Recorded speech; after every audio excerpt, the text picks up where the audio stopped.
given that it's so easy to create things now, what would you tell a creative who is just starting out now, like regardless of age, but what would you tell that person? Main thing is keep going, keep true to yourself and keep going. Pursue your interests. Do not worry about the response from the world. We're kind of now programmed to react to likes and clicks and all these things on social media. Those things I find generally to be a distraction to finishing the work and doing the work. And if you chase those things, you're not being true. You're not being an artist. You have to pursue what you're interested in. You have to do the things that you're interested in and stay focused on them. Don't be afraid. This is what I've said already, but if you're going through hell, keep going. Don't be afraid to suck. Don't be afraid to make mistakes. It's the best way to learn is to bite off more than you can chew. Try something you've never tried before. Do not listen to the feedback, because even me, I can't look at YouTube comments or things like that because it definitely affects me, and it shouldn't affect me.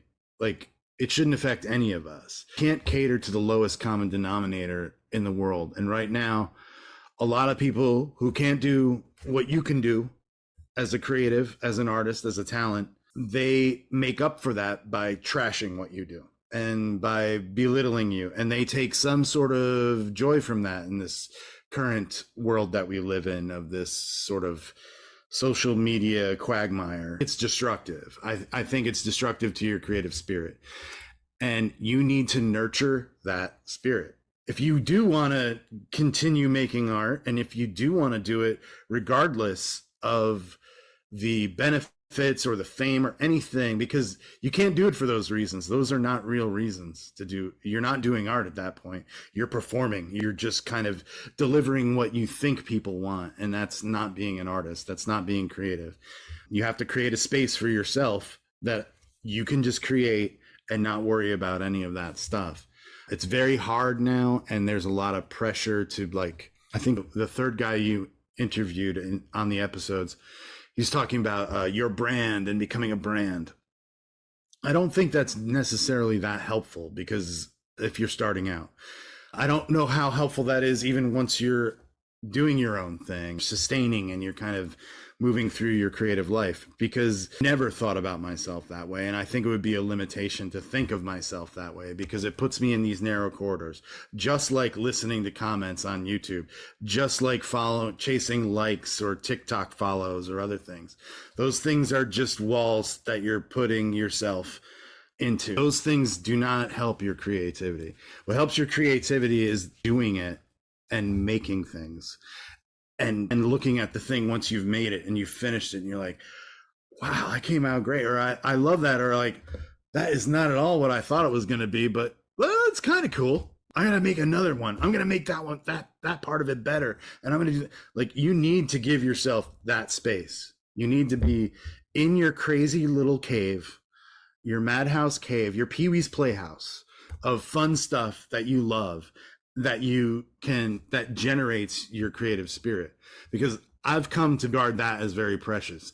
I've stopped relationships with people who were too negative or were too like, why are you doing that? Why? This isn't going to go anywhere. What's the point of doing that? It's like, get the fuck out of here. I don't, I'm going to do this thing, and you're either, you want to work on it with me or not. If you don't, that's fine. I'll work on the next thing with you if you don't. But collaboration with other artists can kind of help you find that space too. Like, a lot of times we have to work a lot alone, but being at cons and things with your own art, like meeting you, Rick, meeting you, Chris, like that also helps you stay focused, because other artists will come up to you and recognize what you're doing and be like, oh, that's cool what you're doing. You weren't doing it for this person. You never met that person. They don't even follow you on social media. But because of that connection, you feel justified. Or you go into a local art show and some asshole steals all your shit.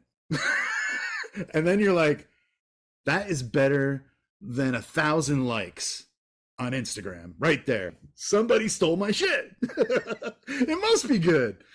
But that none of that happens if you're hung up on other stuff. You give yourself that space. Thanks for checking out another episode of Origins, A Creative Journey, a DesignerCon podcast.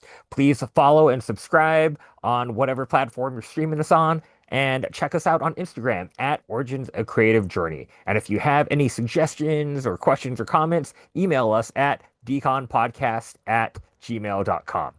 And make sure to get your tickets and hotel deals now for DesignerCon's 20th anniversary celebration in Las Vegas, Nevada, November 14th through 16th, 2025. I hope to see you there, but in the meantime, go make some art.